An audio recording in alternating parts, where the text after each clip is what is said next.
Bonjour tout le monde, nous sommes lundi après-midi, j'ouvre un nouveau vlog, j'espère que vous allez bien, que vous avez passé un bon week-end.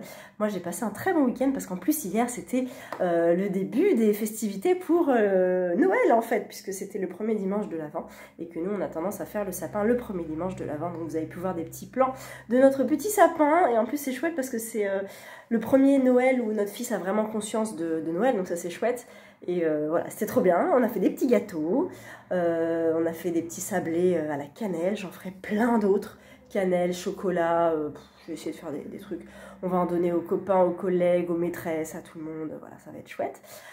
Sinon, j'ai avancé un petit peu, alors je sais plus où je vous ai laissé, j'avais dû finir la boîte noire, si j'avais commencé Le Passager sans visage je crois, de Nicolas Beuglet, j'étais page 96 et là je suis page 238, il se dévore, c'est trop bien, en plus j'ai mon beau petit marque-page livre et parlante, donc là il me reste 140 pages à peu près, on est sur une histoire de dingue avec Grace Campbell qui enquête seule, donc elle n'a pas trop d'obstacles, elle n'a pas un autre enquêteur avec elle, elle n'a pas la police autour d'elle, elle est toute seule, elle vit sa vie, et là on va enquêter sur son passé en fait.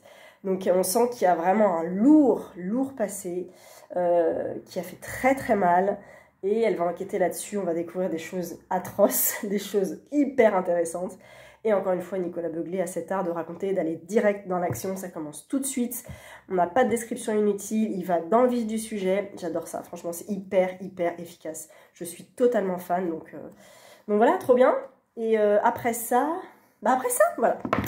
Après ça, eh ben, je suis embêtée parce que je commence Anna Svensson le 2 normalement, mais je peux le commencer le premier parce que je voulais commencer le tome 6 de Noël avec la première histoire du tome 6 le 1er décembre, peut-être le 2 même. Et en fait, bah, celui-là je vais le finir demain matin, hein, clairement. Demain matin, et demain matin on est le 29, il reste encore 2 jours, donc 29 et 30, avant le premier. Donc là j'ai attaqué un livre que j'avais emprunté à la médiathèque, c'est Ressac de Digli, qui est un très beau texte sur sa retraite chez les moines pendant 5 jours, où elle raconte ses réflexions autour d'elle, autour de son beau-père, autour de sa famille, autour de son enfance. C'est très intéressant, c'est très bien écrit, vraiment... j'aime beaucoup.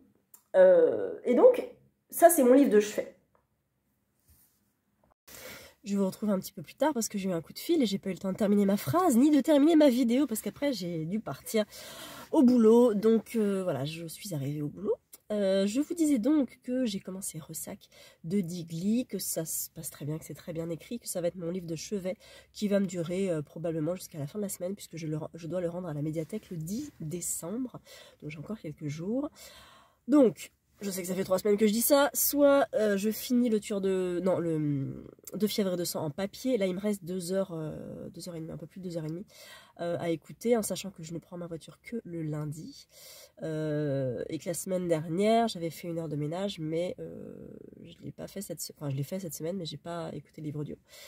Donc je ne sais pas quoi faire, ou alors je prends complètement autre chose, ou alors je commence le Anna Svensson, le tome 6, ça va dépendre de mon petit gang, parce qu'on devait peut-être le lire ensemble, mais voilà, je sais plus trop ce qu'on s'était dit. Donc soit je termine demain Le Passager sans visage, et je commence Anna Svensson, soit je peux commencer Harry Potter 6 aussi, parce que je me suis acheté Harry Potter 6. Ça va être, je pense, mon dernier achat du mois de novembre, et je vais vraiment essayer de limiter au mois de décembre. Soit je commence complètement autre chose. Du planning peut-être, je ne sais pas, on verra. Mais voilà, je vais vraiment essayer de limiter les achats en décembre parce que, comme je vous disais, j'ai calendrier de l'Avent, Swap et compagnie, donc je dois recevoir au moins pour sûr 5 livres, peut-être 6, peut-être 7. Donc on essaie de faire baisser la palle au maximum, qui est à 33, je crois, 33 ou 34. J'attends toujours le Anne Perry, qui s'est trompé d'adresse, donc il va probablement retourner chez 10-18 avant que je le reçoive. Donc je ne sais même pas si je pourrais le lire en décembre. Et puis il y en avait un autre aussi, le Orwell, mais c'est dans le même paquet. J'ai vu Emmanuel de chez Pocket, qui va peut-être m'envoyer un bouquin aussi, qui m'intéressait beaucoup, mais plutôt pour Mars au féminin. Donc voilà, j'attends les réponses des filles pour le Anna Svensson. Si je peux prendre de l'avance sur mon planning de décembre, ça m'arrange. Le Harry Potter, je me le suis mis du mardi 6, je crois, au dimanche. J'ai mis toute la semaine, il fait 1000 pages. Il n'est pas écrit très gros, j'avoue. Mais comme c'est du Harry Potter et que j'ai le souvenir que ça se lit vraiment vite. Je pense que je peux le lire en 5 jours. 200 pages par jour. Oh, ça fait beaucoup, 200 pages par jour. Bref, on verra. Mais je me suis pas chargée, je me suis pas blindée pour le mois de décembre. Je veux pas me stresser. Ma palle a quand même pas mal baissé.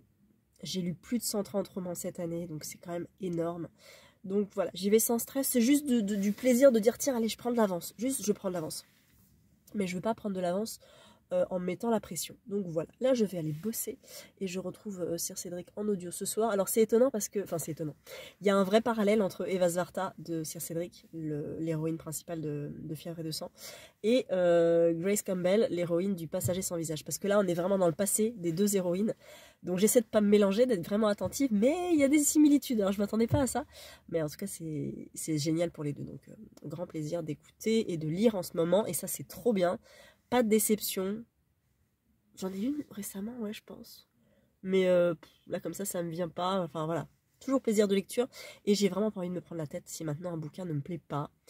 Si j'arrive pas à rentrer dedans, et ben hop, next, quoi. J'en ai vraiment beaucoup. Et voilà, tous les goûts sont dans la nature. J'ai pas envie de me prendre la tête avec ça. Donc voilà, pour l'instant, c'est de la lecture ultra plaisir. C'est toujours de la lecture plaisir. Mais parfois, je me force. Bah, c'est pas se forcer, mais quand je reçois des SP, des choses comme ça qui me tentent, je me dis allez c'est parti alors que même il n'était pas prévu. Mais s'il me tente, il n'était pas prévu, mais qu'au bout de 100 pages ça le fait pas, et ben tant pis, c'est pas grave. Voilà. Je vous reprends mercredi soir, il est 17 h, je vais aller chercher mon fils. Mais avant, j'ai le temps de vlogger un petit peu, je me suis fait un thé du gang, enfin un thé du gang, avec le gang, qui est encore un peu chaud. C'est du thé de chez Ninaz. Si vous ne connaissez pas et que vous êtes sur Paris, c'est pas très loin de la place Vendôme. C'est un thé... alors, c'est une boutique tenue par des japonaises. C'est très drôle parce que tout est trop mignon là-dedans. Et il y a du thé Marie-Antoinette. Et il y a du thé, il y a plein d'autres thés. Et ça, c'est des thés que j'avais achetés il y a bien 4 ans. En fonction des signes astrologiques. Donc là, je bois poisson et j'ai aussi gémeaux, parce que je suis gémeaux et ça sentait super bon. Et poisson, c'est caramel, je sais pas quoi. C'est trop bon. Et comme je suis en train de trier mes thés parce que vendredi prochain, je vais au jardin de Mademoiselle avec une copine, on sait qu'on va craquer, donc on essaie de faire du tri dans nos thés avant. C'est un petit peu galère, j'avoue, parce que j'en ai vraiment plein. Et en fait, au fur et à mesure que j'ai tout sorti sur la table, j'ai fait oh, non mais celui-là il sent trop bon, celui-là il sent trop bon, celui-là aussi, celui-là aussi. Et du coup, j'ai envie de tout boire d'un coup avant vendredi prochain, ce qui n'est pas possible. Mais j'essaye d'écouler les stocks. Par exemple, celui-là, je pense que je peux me faire encore 2 thés avec. C'est des petits pots, hein, grands comme ça. Mais au moins, voilà, j'en ai vidé un il n'y a pas longtemps, j'en vide un deuxième. Après, je vais m'attaquer au Kousmiti qu'on m'avait offert, que ma collègue m'avait offert en juin. Du thé noir, voilà, c'est du thé noir basique, je peux essayer de le boire peut-être le matin ou je sais pas, ou en cours, mais c'est vrai que je suis peu chez moi, donc il faut que je me fasse des gourdes de thé en fait à écouler, parce que sinon je n'y arriverai jamais. Donc voilà, petit thé. J'ai reçu une enveloppe que je connais bien avec le logo Albin Michel, parce que c'est Amélie Nothomb qui me répond, on communique souvent, enfin depuis longtemps, et une lettre par an ou 2 lettres par an selon quand on a le temps. Et j'ai reçu aussi... J'ai reçu des petites choses de Léa, mais je me suis fait spoiler parce que j'ai vu Angie qui a reçu des petits marque-pages de Noël. Waouh! Joyeux Noël, merci Léa. Trop beau. Alors il y a apparemment 2 marque-pages. Oh, ils sont beaux. Ils ont l'air plus épais que les autres. Oh, qui sont beaux. Merry Christmas avec le mug de Noël parfait, avec les petits chamallows qui débordent et la canne à sucre, j'adore. Et voilà, Merry Christmas avec ce truck qu'on connaît. Alors moi j'avais, je sais pas où elle est. Estelle m'avait envoyé une carte il y a quelques temps que j'ai gardée. Of course, voilà. Voilà, ce camion-là, ça me fait penser à ça en fait. Il y a de l'esprit, on est d'accord. C'est Estelle, hein? Oui, c'est ça, c'est Estelle. Rendez-vous en 2021. Ma chère Estelle, tu m'avais envoyé ça le 22 décembre 2020. Donc voilà, c'était il y a 2 ans maintenant. Donc voilà, merci beaucoup Léa, ils sont très très beaux. Comme d'hab, je vous laisse la boutique de Léa en barre d'infos. Et je voulais vous parler lecture bien sûr, parce que j'ai terminé Le Passager sans visage. Oh my god, oh my god. Ah, c'était trop bien. C'était encore mieux que le premier. Et pourtant, le premier était vraiment là. Mais à chaque fois, il y a un message, il y a un truc derrière. Il y a le tout dernier chapitre, les 2 dernières pages, il y a écrit source du roman, où il explique ses recherches. Parce que Nicolas Beuglet est un ancien journaliste, peut-être même toujours journaliste, qui fait des recherches avant d'écrire ses romans, qui va chercher l'information au plus près de la source, recouper des informations et tout. C'est passionnant, vraiment. Le sujet de fond est génial. On retrouve du premier tome. D'ailleurs, il y a un clin d'œil trop drôle. J'ai pas mis de post-it parce que j'en avais pas, mais j'ai corné la page, ou alors je me rappelle, c'était page 181. Parce que des fois, j'ai une bonne mémoire. Et il parle en fait du premier tome. Je ne veux pas vous le lire, mais je vais mettre un petit post-it. Parce que sinon je vais oublier. Et j'ai corné, j'ai corné, mais vraiment très très très légèrement. Il y a quelques pages, je ne sais pas si on va voir, voilà. Mais vraiment vraiment très très léger durant ma lecture. Et il faut que je post-it. Donc dans ce tome-là, nous sommes toujours avec Grace Campbell. Et blablabla, c'est là. Est-ce que c'est là? Oui, c'est là. Oui, c'est là. On est sur un truc, mais horrible. Le plus horrible que vous puissiez imaginer. Et légal. Voilà, le horrible, mais légal. Protégé par l'État, tranquille, nickel. Mais horrible. Je ne m'attendais vraiment pas à ça. On parle de quelque chose qui ne fait pas partie de notre histoire avec un H, mais qui fait partie d'une autre histoire que l'on connaît. Je ne peux pas vous en dire plus, je veux vraiment, vraiment pas vous spoiler. Mais on arrive déjà à ce sujet-là, qui est... Quand j'ai vu le thème, j'ai fait « Oh yes, trop bien !» Parce que je connaissais mal ce thème-là, ce truc-là. Et à partir de là, Nicolas Beuglet nous emmène avec Grace, qui est à la recherche de ses origines, avec donc ce dont je viens de vous parler, dans un truc, mais lié, tu sais pas comment, mais lié à un réseau, mais horrible. Mais... Ah! C'était un truc de fou, vraiment c'était un truc de fou. Et ça prend une ampleur de dingue au fur et à mesure que tu avances dans l'histoire. Et ça va direct encore une fois dans l'action. Il n'y a pas de parasites, il n'y a pas de description inutile, ça trace.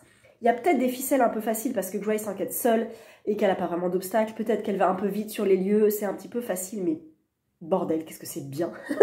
C'est tellement bien quand il y a de l'action comme ça, j'adore. Donc vraiment, si vous avez l'occasion de lire la duologie, le dernier message et le passager sans visage, foncez.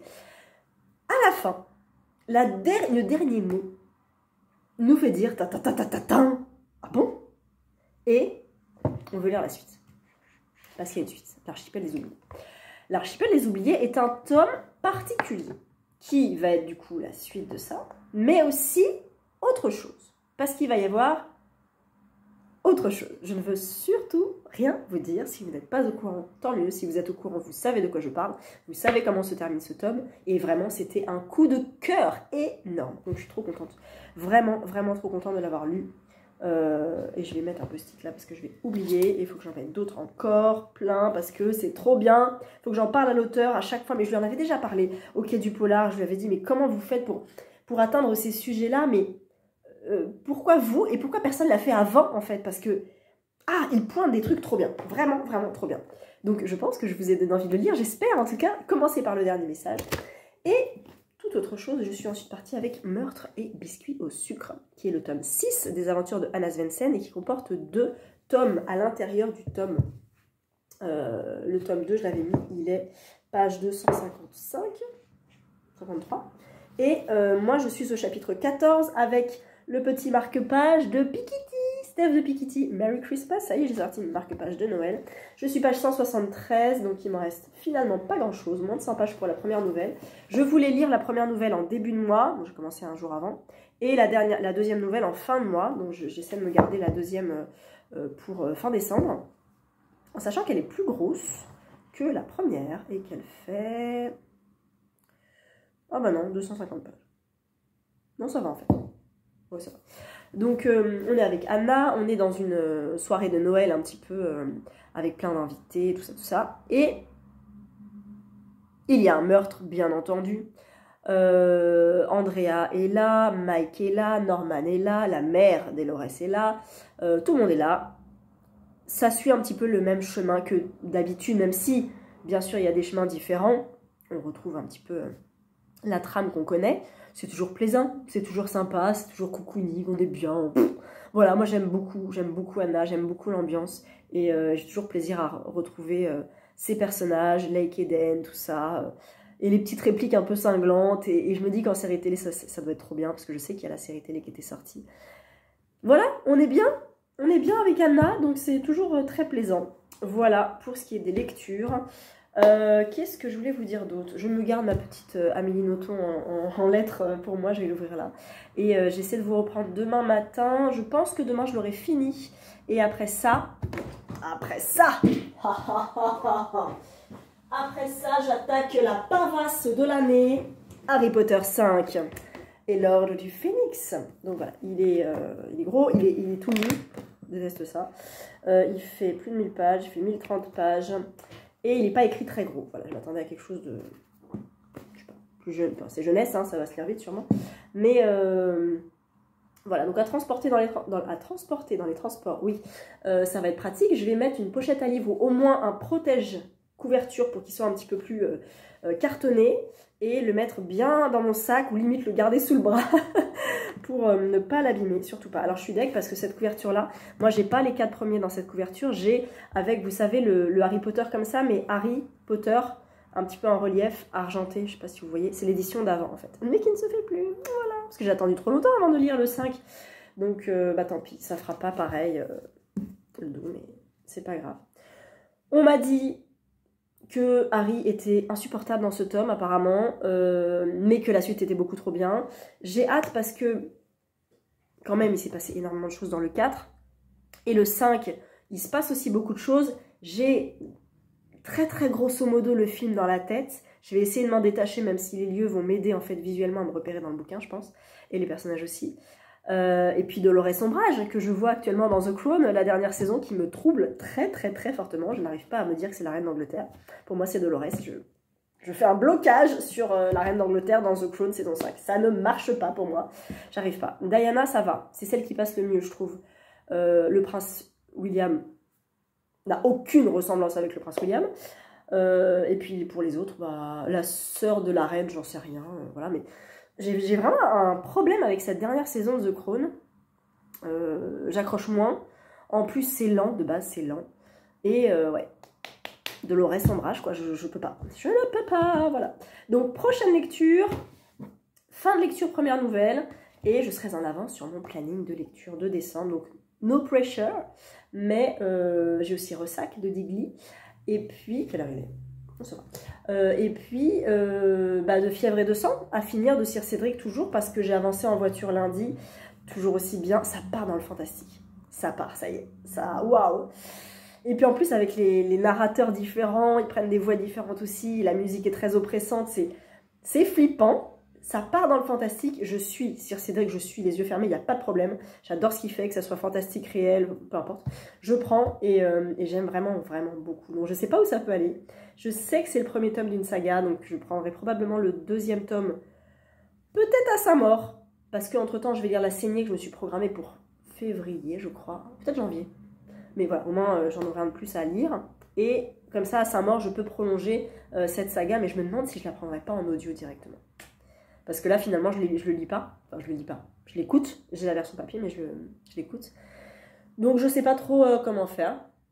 Et puis, à partir de demain, nous sommes le 1er décembre. Et c'est l'ouverture du calendrier de l'Avent du tote bag. Enfin, du Kang des tote bags, puisqu'on s'est envoyé à chacune un calendrier de l'Avent. Et moi, je reçois celui d'Estelle. Donc, j'ai hâte d'ouvrir ça demain, à partir de demain. Je vous montrerai peut-être quelques petits goodies. Et puis, les livres, parce qu'on a 5 livres qu'on s'offre chacune. Donc... plus 5 dans la palle, mais je baisse, et j'essaie de ne pas trop acheter. Voilà, j'espère que vous ça va, que vous passez un bon moment en ma compagnie, et j'essaie de vous reparler probablement demain. Je vous reprends jeudi midi, juste avant d'aller bosser. En fait, je vais aller bosser en voiture, c'était pas prévu, mais c'est beaucoup plus logique comme ça, parce que je dois aller chercher mon fils, il y a des horaires... qui vont coïncider mieux si j'y vais en voiture que si j'y vais en transport. J'ai peur d'être en retard, donc je ne veux pas être en retard. Donc j'y vais en voiture, donc je vais avancer le Sir Cédric et non meurtre et biscuits au sucre. En fait, je vais l'avancer maintenant. Il est quelle heure? Il est midi.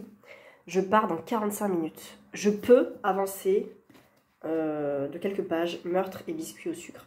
Donc je vais essayer de l'avancer maintenant. Et ensuite, j'avancerai le Sir Cédric. J'ai reçu des petites choses. Alors, j'ai acheté déjà en librairie. Plein de trucs à vous dire à chaque fois. Ressac, parce qu'en fait, prix du meilleur récit, sélection 2023. J'espère qu'il va l'avoir, le prix du meilleur récit, parce que vraiment, c'est un bonheur. Il est sur ma table de chevet. Et j'enrage de ne pas pouvoir mettre de post-it, parce que c'est l'édition de la médiathèque. Et donc, il s'enlève très mal, ce truc. Et donc, je l'ai acheté. Ça fait pas plus 1 moins 1, puisqu'il est en cours de lecture. Ah, voilà. Voilà.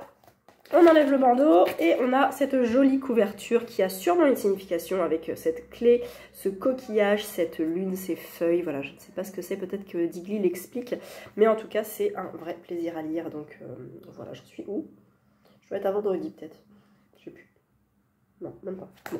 Bref, je le montrerai dans ma chambre tout à l'heure. Je suis encore prise du nez, je suis désolée pour l'audio de ce vlog. Alors, j'ai reçu des choses très intéressantes. J'ai reçu 2 colis. Un colis de chez 10-18, alléluia, et un colis de la collection Proche, dont je vous ai déjà parlé, qui est une association des arènes et de l'iconoclaste pour une collection en poche. Ils sortent un petit truc sympathique, on m'en a parlé, et je l'ai reçu enfin. Il n'est pas disponible tout de suite, je commence par 10-18. Oui, il y en a 2. Il y en a 2. Ah, c'est ça, merci, oh, merci, merci, merci. Oh, je suis trop contente.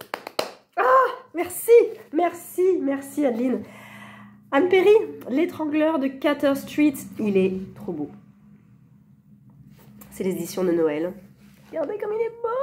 Oh, même le dos est beau. Oh, je suis trop contente. Il n'est pas très long, c'est trop bien. Il fait 370 pages et c'est le premier tome de la saga. Voilà. Thomas Pitt. Voilà, c'est le premier tome. On le lit en décembre avec Estelle. Ça y est, Estelle, je l'ai, ça y est. Bon, je vais te laisser un message juste après pour te dire que je l'ai. Mais je l'ai. Trop bien. Ah, je suis trop contente. Et un autre que j'avais demandé également, c'est, oh tiens, Dans la dèche, à Paris et à Londres, de George Orwell, 1984, oui, et La ferme des animaux. Et là, on est, en fait, alors je vous lis. Écrit alors que George Orwell était un écrivain sans le sou, ce récit autobiographique dévoile l'envers du décor de 2 ans des plus grandes villes, de deux des plus grandes villes européennes à la fin des années 1920. Orwell y brosse le portrait vivant des petits ouvriers et des laissés-pour-compte, vagabonds, clochards, artistes démunis, auprès desquels il a vécu la faim, les petits boulots, les corvées sans fin, les nuits dans les auberges misérables ou dans la rue. En exposant ce monde saisissant auparavant caché à ses lecteurs, Orwell a donné pour la première fois un visage humain aux statistiques de la pauvreté et, ce faisant, a trouvé sa voie en tant qu'écrivain. Ça me fait énormément penser à Jack London. Oh, je vais vous le chercher. Ça me fait penser au Peuple d'en bas de Jack London que j'avais lu et adoré. J'ai mis des post-it, beaucoup. Et là, on est en 1902 et Londres, déguisée en clochard, se perdant 3 mois dans les bas-fonds de Londres. Et on rapporte ce témoignage... London. Déguisé en clochard, se perd pendant 3 mois dans les bas-fonds de Londres et en rapporte ce témoignage édifiant. Loin des aventures, des avenues de l'aventure, mais au plus près des réalités d'un siècle qui décidément commençait sous de bien sinistres couleurs. Donc là on est en 1902, là on est en 1920, presque 20 ans plus tard, je pense que pas grand chose a changé. On est à Londres et à Paris, donc merci beaucoup 10-18 parce que vraiment ça m'intéresse. Il est très dense, il est très dense, waouh. Mais il y a plein de chapitres.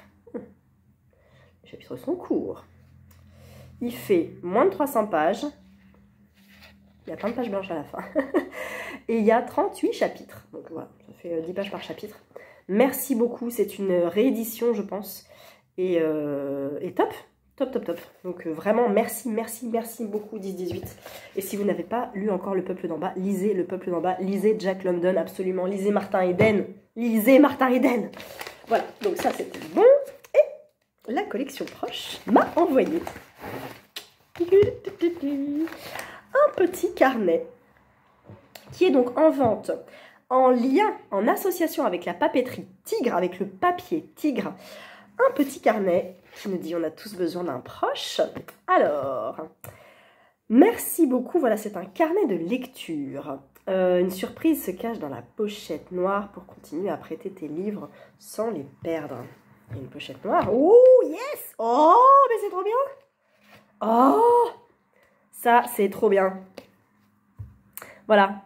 des petits ex-libris avec ce livre appartient à, prêtez-le, rendu-le, petit mot doux. Donc quand on prête un livre, on met la date de prêt de livre et on rend les livres hein, quand on prête les livres, on est d'accord? Et petit mot doux, on peut mettre des petits mots. C'est trop bien, je suis trop contente. Ouh, merci. Alors, je vais vous le montrer. Oh, il est beau, il est tout soft. Oh là là, oh là là, oh là là. Ah ouais, c'est trop bien, je vais vous le montrer. Alors, nous sommes ici avec un carnet de lecture, tout doux, tout soft, tout beau, tout coloré.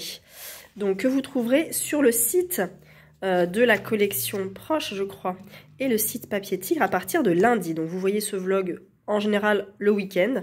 Et là, normalement, lundi, vous pourrez vous procurer ce carnet de lecture. Ah, trop bien. Voilà. Donc on a 60 pages de fiches de lecture, ma liste de livres à lire, ma liste prêtée. Comment trouver un bon livre en librairie, ça m'intéresse. Quel lecteur êtes-vous? Qu'est-ce qu'on a ensuite? 5 bonnes raisons de lire. Franchement, il y a vraiment besoin de bonnes raisons pour lire. Passer... Ah, trop bien, il y a un défi. En janvier, lire un classique que vous n'avez jamais pris le temps de lire. Lire un auteur étranger pour vous immerger dans une autre culture. C'est top ça. Alors moi, j'ai beaucoup de challenges lecture.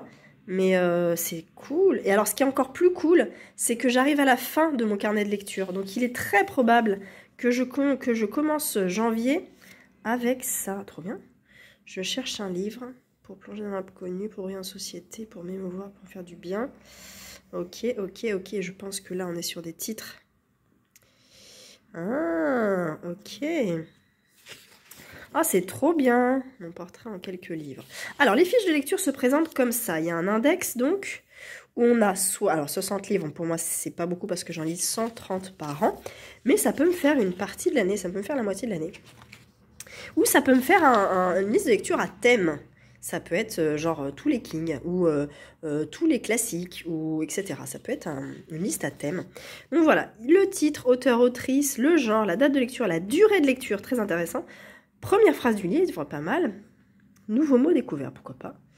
Une seule phrase à conseiller à... Impression de lecture, trop bien. Oh, c'est trop bien ces petits smileys.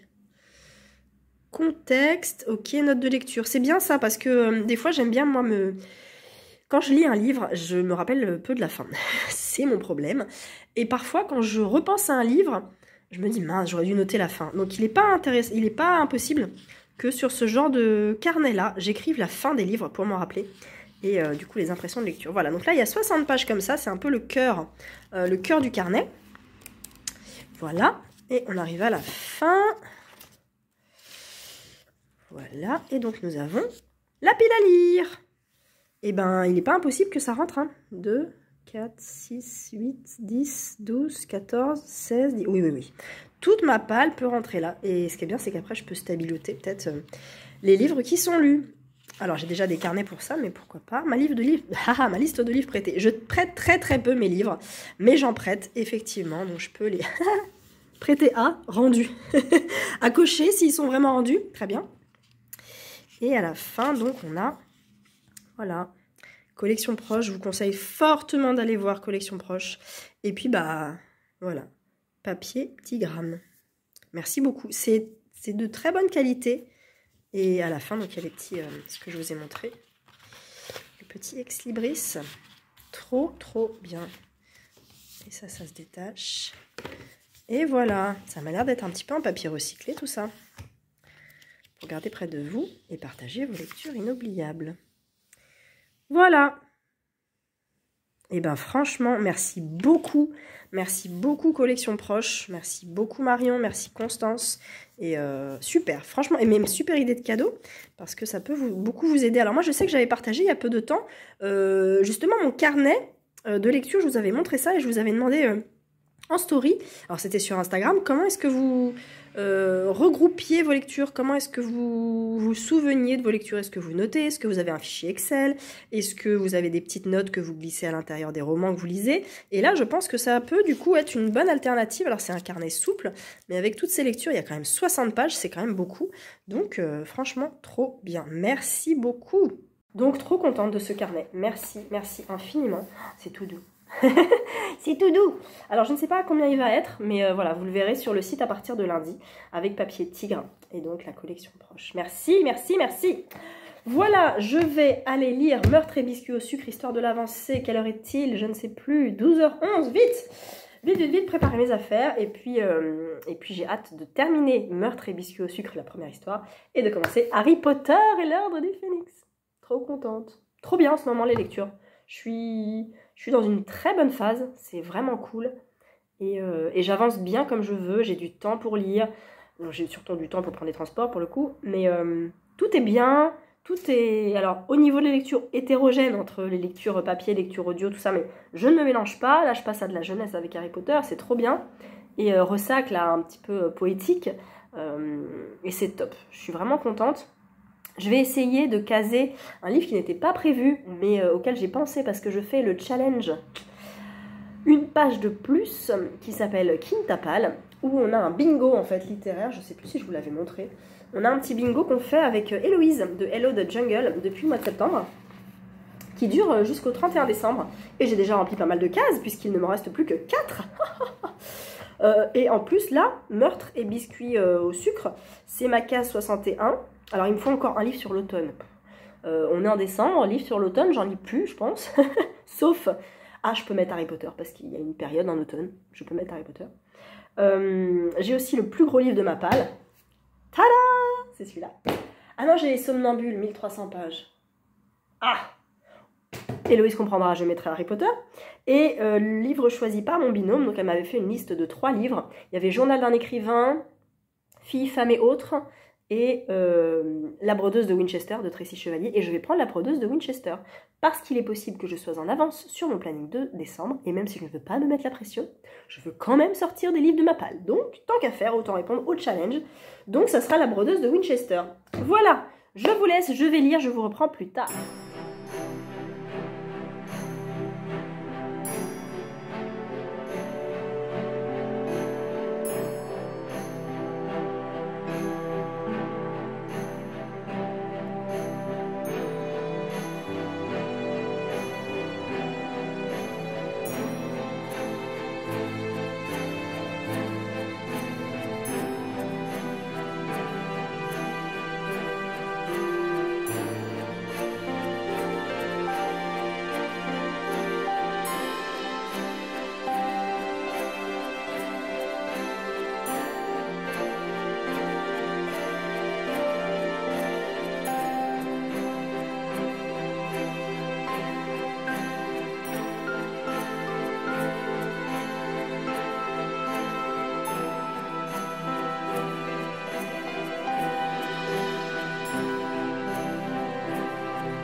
Bonjour tout le monde, nous sommes vendredi matin, dernier jour de la semaine. Je me suis fait un petit thé des délices qui date du palais d'été de,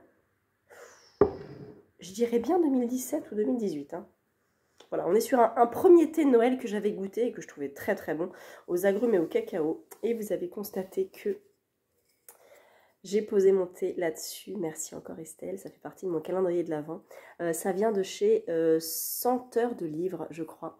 Et derrière, j'ai vu sur pâle. J'adore, j'adore, j'adore, j'adore. Apparemment, ils sont vernis.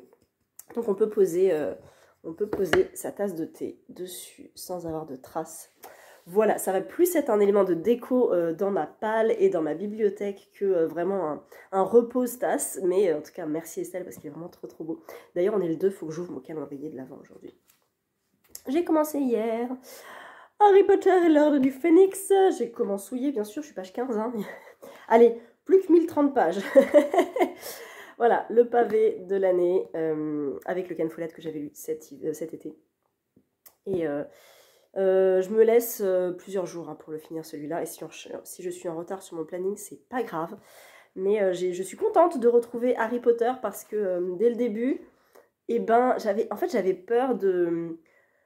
je sais pas, j'avais une appréhension par rapport à ce tome-là parce qu'il est énorme.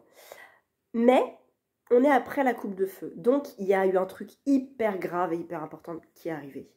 Donc là, les choses vont vraiment changer, les états d'esprit vont changer, tout va évoluer. Je pense que c'est vraiment le tome central, enfin il est vraiment central en plus, enfin presque, de cette saga-là, qui fait qu'après, ça va carrément partir ailleurs, quoi. Donc j'ai hâte, très très hâte. Je vais essayer de le lire ce matin. Là, il est 9h moins 10.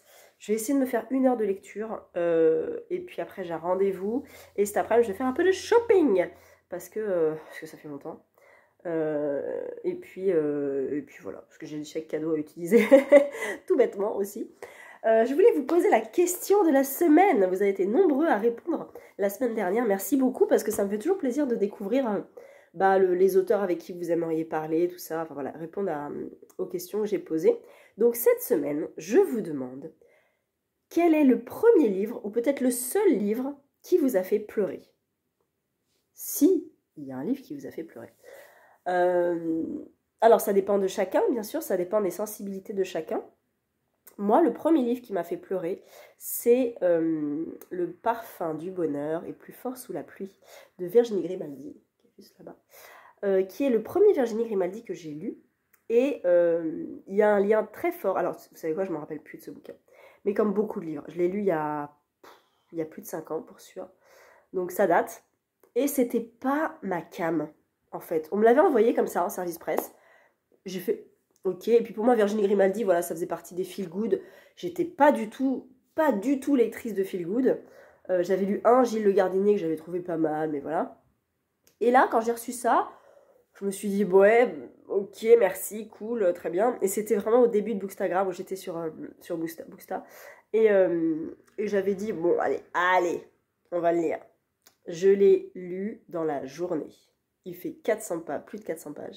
Je l'ai lu dans la journée. En 24 heures, je ne pouvais plus m'en passer. Je ne pouvais plus le refermer. Je le dévorais vraiment. Et j'ai été extrêmement surprise par cette lecture. Je sortais de ma zone de confort et en plus, j'aimais ça. C'était génial. Et à la fin, il y a une lettre. Si vous l'avez lu, peut-être que vous savez de quoi je veux parler. Il y a une lettre entre une mère et sa fille, ou la fille et la mère. Enfin, voilà, un lien mère-fille. Et j'étais dans le bus, je me rappelle très bien, j'allais bosser, c'était un matin. J'étais en train de le finir, je l'avais commencé le matin, la veille, et je le finissais là le matin même. Donc à la fin. Et je sentais la gorge se serrer. Et je me suis dit, merde. J'étais dans le bus, je fais merde. Et je me sentais bête de dire, c'est pas possible, c'est un bouquin, tu vas pleurer sur un bouquin. Et bah si, ça m'a touchée, mais à un point, ça m'a ravagé le cœur. Et parce que, bon, chaque livre, à mon avis, est lié à sa propre sensibilité, à sa propre histoire. C'est pour ça qu'on pleure à certains, et d'autres ne pleurent pas pour le même livre. Mais ça m'a touchée en plein cœur, et j'étais comme ça, je fais, non. C'était terrible. Et donc, c'est le premier livre qui m'a fait pleurer. Il n'y en a pas eu beaucoup d'autres. Il y en a eu un autre, c'était quoi? Ah, zut. J'ai eu les larmes aux yeux, c'était pour lequel? Un livre sur la Seconde Guerre mondiale. Mais je ne saurais pas vous dire quoi. Plus en amont du Virginie Grimaldi, c'était Le garçon au pyjama rayé de John Boyne. Où pareil, je me rappelle très bien quand je l'ai terminé. J'étais contre mon radiateur, il faisait froid, c'était l'hiver. On devait être en février, je crois. Et je termine ce roman jeunesse. Et je suis prise d'une espèce de, pas d'oppression, mais d'empathie énorme pour ce petit garçon, pour cette histoire, pour tout ça. Et j'avais la chair de poule et j'étais pas bien. J'ai pas pleuré, mais j'étais tellement pas bien. Et c'est le premier livre qui m'a donné cette sensation-là. Mais le premier qui m'a fait pleurer, c'était Virginie Grimaldi. Voilà, j'ai jamais... Ah si, j'ai repleuré avec Virginie Grimaldi. Dans Que ne durent que les moments doux. Parce que c'est très lié à une histoire personnelle, mais du coup, ouais, elle est forte, hein. Elle est forte quand même. Donc voilà. Et je veux savoir, vous, quel est le premier ou le seul livre qui vous a fait pleurer? Parce qu'on est tous différents et que c'est toujours très intéressant. Donc voilà. Je voulais vous dire quoi d'autre? Je suis très très en retard sur les vidéos lecture là. Je suis abonnée à plusieurs personnes sur Booktube, à Margot, à Ogang, Estelle, Chacha, Angie, Mag, Louise, j'ai qui aussi l'Olifant, Isabelle, bref, j'en ai plein. Et ces personnes-là sortent des vidéos régulièrement. Mais moi, j'ai pas le temps en ce moment. Donc, je regarde peut-être une vidéo par semaine. je pense que j'en ai une bonne trentaine à récupérer là. Donc, il faudrait que je trouve du temps pour regarder ces vidéos. Donc, ça veut dire qu'il faut que je me libère du temps audio, de mon livre audio par exemple. Genre là, si je vais faire le ménage, je vais peut-être regarder des vidéos en même temps, enfin écouter des vidéos. C'est pour ça que je les prends plutôt en podcast et je pense qu'il y en a qui font ça aussi. Il y en a qui m'ont dit qu'ils regardaient, qu'ils écoutaient mes vidéos en faisant le ménage par exemple, et je trouve ça très bien. Enfin, c'est pour ça aussi que j'attache pas énormément d'importance au cadre. J'ai pas besoin d'avoir la bibliothèque derrière, des petites lumières, des petites guirlandes et tout, parce que finalement, ce qui importe, c'est ce que je vous dis. Et du coup, là, j'ai vraiment beaucoup de retard, en fait. Vraiment, vraiment, vraiment. Donc, je vais arrêter de parler. Il va être 9h. Je vais lire un petit peu. Mais l'objectif de la journée, c'est de regarder au moins 3 vidéos. Au moins. Au moins. Parce qu'en fait, je me rends compte qu'il y a des vidéos pour lesquelles je suis hyper contente. Alors, je sais que Mag, Angie, Estelle, c'est les 3... je pense que c'est les 3 seules que je regarde vraiment d'un bout à l'autre. Parce que c'est les amis, parce que je les connais, parce que on en parle tous les jours, parce que voilà, c'est des vidéos que j'attends parce que je suis toujours curieuse de leurs avis, de leurs achats, de tout ça. Il y a d'autres vidéos où, alors quand c'est des book hauls, je passe souvent dans la barre d'infos, les personnes en question mettent les livres dont ils vont parler, ça m'arrange grandement. C'est aussi pour ça que je le fais dans ma barre d'infos, parce que je me dis que parfois, peut-être que les livres dont je parle ne vous intéressent pas du tout, donc vous allez passer cette semaine de vidéo, et c'est très bien, et c'est pas grave. Mais moi, j'aime bien regarder les livres dont les personnes parlent. Et en fait, je me suis rendu compte que quand les personnes parlent d'un livre que j'ai aimé ou dont j'attends l'avis, et ben soit ça m'intéresse pas trop parce que si je l'ai lu, je connais mon avis et j'ai pas trop envie d'en savoir plus, soit si je l'ai pas lu, j'ai pas envie d'en savoir trop. Donc c'est très paradoxal. Ça dépend de l'humeur, mais j'avoue que parfois je regarde certaines vidéos un peu en diagonale parce que y a certains avis finalement dont je n'ai pas besoin. Et j'aime bien les vlogs, mais parfois c'est un peu long. Alors je reconnais moi-même que je fais des vlogs, et après tout, je fais quelque chose que j'aime regarder, mais paradoxalement, je ne vais pas regarder de la même façon. Et c'est pour ça que j'en veux pas aux gens qui regardent pas tous mes vlogs, qui regardent pas tous mes blabla, tout ça, et qui regardent que les livres dont je parle, parce que en fait, on est tous un peu différents dans les recherches de vidéos. Et je ne sais pas ce que j'attends en ce moment. Je pense que j'attends des avis lecture. J'aime les analyses de bouquins. Je vais aimer par exemple... alors, une vidéo que j'adore en ce moment, c'est le rapport à la lecture, le rapport à ces livres. J'ai adoré la vidéo de l'Oliphant. Il faut que je regarde celle des lectures de l'imaginaire, j'ai oublié son prénom. J'ai commencé à regarder celle de Perceline, là. Barocco lecture, sur son rapport à la lecture aussi. Qui d'autre en a fait une Margot, je crois, elle a fait une vidéo sur la vie de ses livres. La vie de ses livres. Et je trouve ça vraiment intéressant, le rapport à la lecture, les vidéos de rapport à la lecture, parce que chacun est différent, non pas pour copier les gens, mais pour savoir comment chacun vit avec sa palle, avec sa bibliothèque, comment achète les livres, comment ils achètent les livres, comment ils sont influencés par certaines lectures. Donc moi pour ma part, tiens je vais vous en parler un petit peu, je suis une influenceuse influencée. Souvent, quand je parle avec Estelle, avec Mag, avec tout ça, on parle de bouquins, je me dis « Ah, il faut trop que je le lise, il me tente trop ». Je le mets dans une wishlist, j'ai une wishlist sur Livre Addict, j'ai 150 bouquins. Ils sont là, il y en a qui sont là depuis 5 ans, que j'ai toujours pas lu, que j'ai toujours pas acheté, mais ils sont là, je sais que je veux les lire. Je ne mets dans ma wishlist que les livres que je veux vraiment lire. À tel point que même si je regarde cette liste, que j'ai pas vue depuis très longtemps, quand je regarde un livre, quand je regarde la couverture, je n'ai plus besoin de regarder le résumé parce que je me fais confiance sur mon avis d'envie, en fait, de lire. Mon avis d'envie. Intéressant. Donc après, j'ai une palle, j'ai 34 livres dans ma palle, c'est pas énorme. Je ne mets que les romans dans la palle. Je mets pas les graphiques, je mets pas les mangas, je mets pas les essais, je mets pas la VO, mais j'en ai qu'un en VO. 2. Qu'est-ce que je mets pas? Je mets pas les beaux livres. Par exemple, j'ai reçu le Jules Verne là chez Cherche Midi, illustré par Tardy et tout. Je l'ai pas mis dans la palle parce que je sais que je ne le lirai vraiment pas tout de suite. Donc j'ai pas envie de m'encombrer le cerveau avec un livre qui est là et qui est là et qui est là pendant des mois et des années. Donc j'ai pas envie de ça. Je ne mets pas les livres que j'ai des Jules Verne reliés, tout beau. J'ai Molière en Pléiade que je lirai peut-être un jour viendra quand je serai vieille. J'ai Candide, j'ai des beaux livres, vraiment des belles éditions de livres que je ne mets pas dans ma palle parce qu'ils sont là dans ma bibliothèque. Ils sont présents, mais ils ne sont pas lus. Ils ne seront pas lus tout de suite, vraiment. Et là, on parle d'années. Donc, dans ma palle, il n'y a que des romans. Je le vis bien parce que je réussis à contrôler ma palle, parce que je suis vraiment, encore une fois, ravie d'avoir fait ce no-buy estival. Ça m'a vraiment modifié, ça a vraiment modifié mon rapport à la palle et à l'achat de livres. Je vous l'avais déjà dit, mais je suis vachement plus consciente maintenant. Et c'est vrai que quand j'achète un livre, tout de suite j'ai le souci de me dire, alors quand est-ce que je le programme? Parce que c'est pas juste, ah j'achète un livre, ça me fait plaisir sur le coup, mais après ça va me stresser en fait de me dire, il est là et quand est-ce que je le lis? Parce que concrètement, tout ce qui est dans ma palle, j'ai envie de le lire. Et je pourrais le lire à n'importe quel moment. Je pourrais piocher un livre au pif, je serais trop contente de lire. Parce que tout me fait envie. Et ça, c'est un bonheur, vous n'avez pas idée. C'est génial. Donc, les plannings de lecture, ça peut paraître pas spontané, mais finalement, ça m'arrange au niveau de mon cerveau, de mon organisation livresque, parce que c'est classé, c'est ordonné. À partir de là, si tout me fait envie, mais il n'y a aucun stress, mais il n'y a aucune pression, c'est top. Donc, voilà, la palle, elle est comme ça.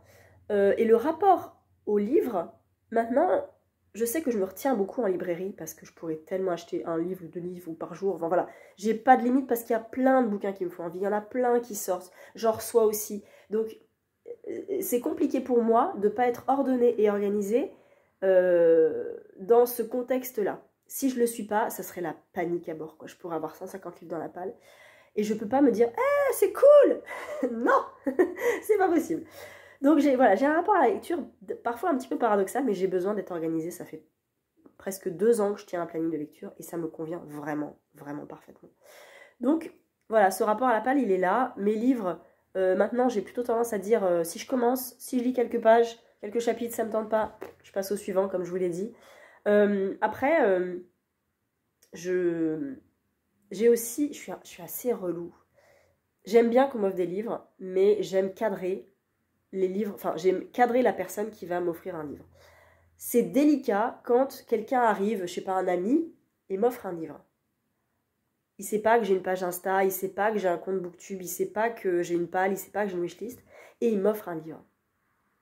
Et ça va être un livre peut-être dont j'ai vaguement entendu parler, et qui me tente pas du tout, mais je vais accepter, bien sûr, évidemment, merci beaucoup, c'est super. Mais quand est-ce que je vais le lire? Et là, j'ai pas la même envie que j'ai acheté un livre, je vais le caser direct dans mon planning, quoi. Donc vraiment, je suis relou par rapport à ça, mais j'aime bien cadrer les gens qui m'offrent des livres. Si on veut m'offrir un livre, avec grand plaisir, je te donne une petite liste. Voilà. Et tiens-toi à cette liste, commence pas à dire « Oh, je sais, elle aime ça, je vais lui offrir ça. » Ben non, parce que tu sais pas ce que j'ai lu avant, tu sais pas ce qu'il y a dans ma palle. Donc, je suis vraiment relou par rapport à ça. Et je peux pas dire ça aux gens, en fait. Donc, je ne peux dire ça aux gens que je connais et qui me connaissent. Genre Estelle, Mag, Angie, d'autres sur Bookstack qui me connaissent bien. Et pour lesquels je serais dans le même schéma. C'est-à-dire que si j'ai envie de leur acheter un livre, je leur dirais, t'as une palle, t'as une wishlist, il y a des livres qui te font envie, est-ce qu'il y a des livres qu'il ne faut surtout pas t'offrir, et j'essayerais d'orienter comme ça. Donc voilà, tout ça pour vous dire que c'est peut-être pas très clair ce que je vous ai dit, mais j'ai un rapport à la lecture, au livre, à l'objet livre, particulier, mais conscient, beaucoup plus conscient qu'il y a quelques mois, et ce no-buy estival a vraiment changé pas mal de choses dans mon rapport à l'achat de livres. Donc je pense très sincèrement en refaire un cet été, enfin l'été prochain, parce que c'est pas tout de suite, pour encore diminuer la palle et pour m'organiser encore un peu mieux dans la palle. Mon but ultime de lectrice, c'est que ma librairie soit ma palle. Voilà. Que je n'ai plus rien dans ma palle, que je n'ai qu'une wishlist et que j'ai la chance d'avoir une librairie de quartier plutôt bien fournie. J'ai la chance d'être à 20 minutes de Paris, de toutes les librairies que je veux. Donc j'ai cette possibilité de lire, de dire, je finis mon bouquin, j'ai plus rien à lire après. Tiens, j'ai envie de lire ça, ok, bah je vais l'acheter. Et c'est parti. Et j'ai rien dans ma palle. Et là, ça n'arrivera jamais, mais je pense que j'aurais atteint un degré de plénitude lectrice ultime. Voilà. Donc ça n'arrivera pas, mais si je pouvais avoir 20 livres dans ma palle, ça serait tellement bien. J'en ai 34 là. J'en avais 56 avant l'été, et j'ai fini l'été à 35, et c'était tellement bien. Après, j'ai des essais, hein, j'ai plein d'essais féministes, je les garde pour Marceau Féminin, je dégomme beaucoup d'essais pour Marceau Féminin, mais c'est vrai que là, j'aimerais descendre encore la palle, finalement. Je suis pas une lectrice qui pioche comme ça un livre, « Oh tiens, ça, je veux, ah bah ça, j'achète ». Je l'ai été, et ça ne me convenait pas. Voilà, je suis quelqu'un d'organisé, finalement. Voilà, allez, je vais arrêter de parler parce que je vais vraiment pas lire. Et je voulais vous dire que demain, c'est samedi, et que demain, je vais au village de Noël, Charleston, dans Paris. Non pas pour Charleston, mais pour voir Angie et Mag. Donc c'est le prétexte, après je sais que je vais pas y rester très longtemps, c'est pour voir les filles. Et j'ai pas envie d'acheter de livres, sauf vraiment craquage ultime, imprévu, très très très envie et programmé dans le planning. Mais j'y vais pas pour acheter des livres, j'y vais pour voir les copines. Puis comme ça, je vous filmerai un petit peu ça. Si j'arrive à vlogger cet après-midi, je vlog cet après-midi. Sinon, bah, ça sera demain. Nous sommes samedi après-midi. Je viens conclure cette semaine de vlog. Fin de semaine qui ne s'est pas passée comme prévu puisque je ne suis pas au village de Noël Charleston. Je suis un peu coincée à la maison. C'est pas grave, tant pis. Je vais essayer de lire un petit peu là. J'ai avancé Harry Potter. Je suis page 180 sur 1040. J'aimerais bien lire vraiment beaucoup ce week-end, mais ça va être compliqué. Donc tant pis, on prend ce qui vient. Là, je lis pour Bookstagram, lis pour le Téléthon, organisé par Angie, Madame Chachali. Donc j'ai lu 125 pages hier. Je sais pas si je lirai autant aujourd'hui, je pense pas. Mais bon, tant pis. Je donnerai quand même pour le Téléthon. Et puis voilà, j'espère que vous avez passé un bon moment en ma compagnie. Et puis je vous retrouve dans un prochain vlog.